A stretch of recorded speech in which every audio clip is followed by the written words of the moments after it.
Hi, friends. Welcome to another episode of Patrick's AI Daily News Brief, where we help you stay up to date on what's happening in the AI world.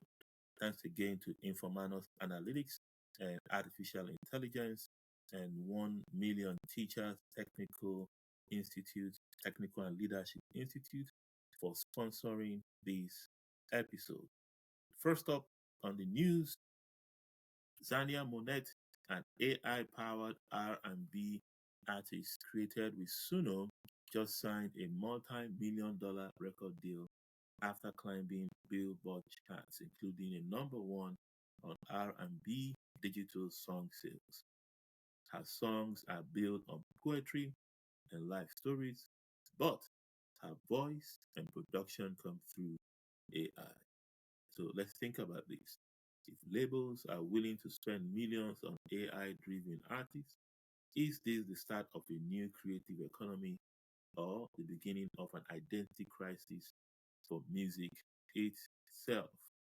Next on the news, scientists just unveiled DeFi 2M, an AI trained on millions of health records that can forecast the risk of 1,000 plus diseases years in advance. Unlike today's single disease risk tools, it spots complex patterns across entire medical histories, offering a glimpse of medicine that's preventative, not just reactive. I mean, think about it. If AI can predict illness years before symptoms, does healthcare shift from treating disease to managing destiny?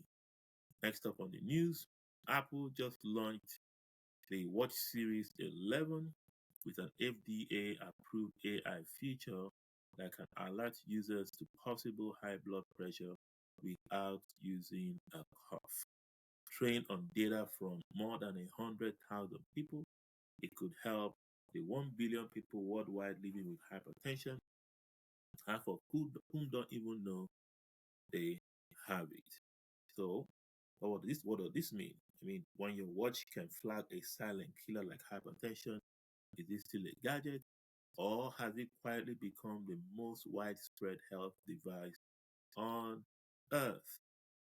Next up on the news, OpenAI's 100 billion backup plan. Facing chronic GPU shortages, OpenAI will spend an extra $100 billion on backup servers over the next 5 years, on top of $350 billion already budgeted through 2030. CFO Sarah Fryer says the company is massively compute constrained, sometimes forced to delay launches or throttle futures. CEO Sam Altman has told colleagues future AI could require more power than the entire US grid. With nearly 1 billion weekly users projected by year's end, outages are now an existential risk. Very interesting. When compute itself becomes the mode, is OpenAI strategy visionary infrastructure planning or GPU hoarding that will spark backlash? And finally, on today's news, I guess OpenAI is taking a leaf from uh, their friends at Meta's playbook, and OpenAI's hardware play is looking more like Apple 2.0. OpenAI and Johnny Ive's new brand, uh, IO, isn't just theory anymore. They've signed some very important partners to help them with their vision and mission, and they are also coaching Apple designers, of course, targeting key suppliers for hardware push. This is very interesting because I remember when Meta was doing something similar and poaching employees from OpenAI, they were very, very livid. Now they're doing the very same thing. Okay, that brings us to the end of today's episode on Patrick's AI Daily News. Again, the industry is moving very fast. Things are changing rapidly. We're seeing more investment in the space, and we're seeing more opportunities for AI to be leveraged to make things better. I hope you have a wonderful week, and I'll see you tomorrow with another dose of news. Bye for now.